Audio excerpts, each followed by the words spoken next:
pembelajaran hari ini kita awali dengan berdoa agar di dalam kita belajar nanti mendapatkan kemudahan dan mendapat ilmu manfaat. Berdoa mulai.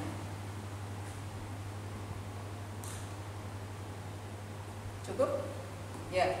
Pada pertemuan minggu yang lalu kita sudah belajar tentang sel kontak. Ya. Di dalam sel kontak itu ada dua buah elektroda yang terdiri dari elektroda apa, Mbak Tiara? Tadi katoda dan anoda. Ya. Elektroda tempat terjadinya oksidasi, apa namanya, Mas Wijdan? Elektroda tempat terjadinya oksidasi. Katoda apa anoda? Anoda, ya. Sedangkan katoda adalah elektroda tempat terjadinya reaksi reduksi. Bagus, ya. Hari ini kita akan mempelajari tentang reaksi elektrolisis. Itu merupakan kebalikan dari reaksi sel kontak. Dimana kalau dalam sel kontak itu elektroda katodanya sebagai elektroda positif dan elektroda anodanya sebagai elektroda negatif karena sebagai sumber elektron.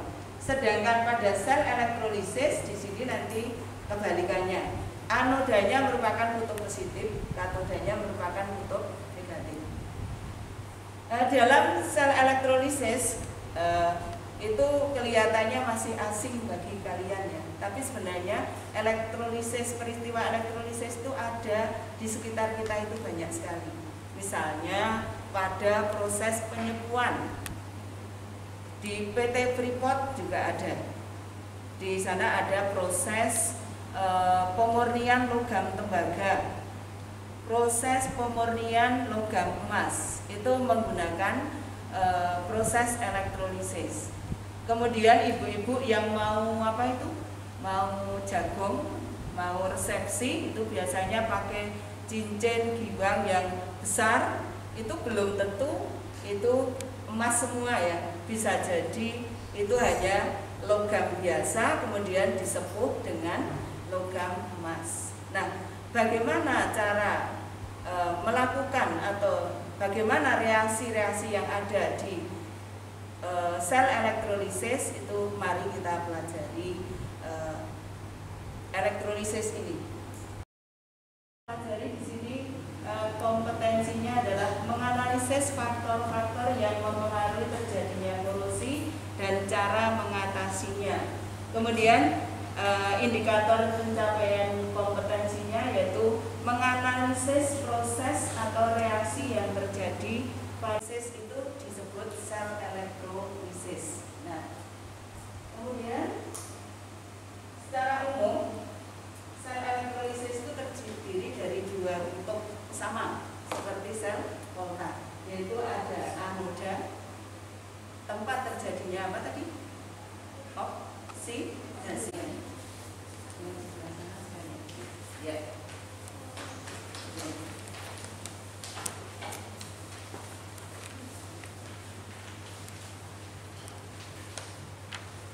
Kemudian ini sumber arus listrik atau power supply. Kemudian ini ada penghantar, kabel penghantar. Kemudian ini apa? Elektroda karbon. Ya, elektroda karbon. Ini nanti sebagai anoda, kemudian di sini sebagai katoda. Nah, untuk sarung tangan. Sana dia.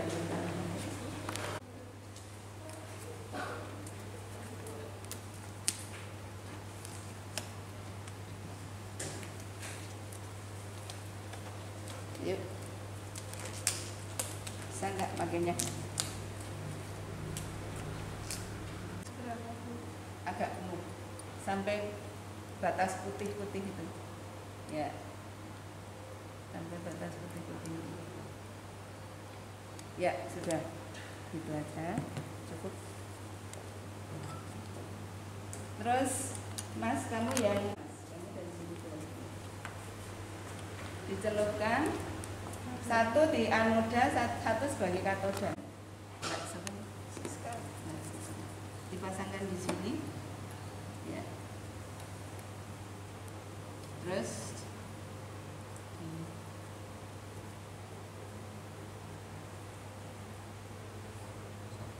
udah kenceng belum ya? Sedikit lagi. Udah cukup. Terus power supply-nya dicelupkan, satu di anoda, satu sebagai katoda. Menuliskan datanya, di situ aja langsung. Coba, yang merah tadi apa? Anoda, kutub positif ya, kutub positif. Yang nanti ditunggu agak lama sedikit. Warnanya bagaimana? Kuning kecoklatan ya. Ada gelembung-gelembung gas. Di ruang anoda ada warna, ada zat yang muncul berwarna coklat. Ya. Coba diperhatikan, dicoba perubahannya, coba diperhatikan. Lagi.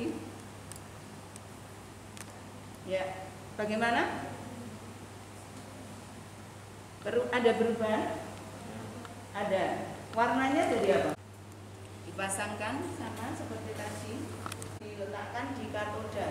Nanti cincinnya akan terlapisi. Cincinnya akan terlapisi seperti itu. Jadi misalnya hiasan dinding, kaligrafi atau apa itu mau dilapis dengan tembaga, itu bisa saja dilakukan proses penyepuan dengan cara dialiri arus listrik seperti itu. Nah, yang akan disebut ya, silahkan Mbak duduk kembali. Terima kasih ya. Ya. Yang positifnya apa? K plus ya. Terus dengan I min ya. Ion-ion positif ini akan menuju ke katoda. Sedangkan ion-ion negatif akan menuju ke anoda. Selanjutnya apa? Ion positif menuju ke katoda, selanjutnya terreduksi. Di katoda kan ada terjadi reaksi reduksi ya. Kemudian di anoda ya, acting pembukaan ya. Elektrolisis antara lain elektrolisis larutan kalium iodida dan larutan larutan CuSO4 ya. Coba sekarang dari kegiatan ini bisa kita simpulkan bahwa dalam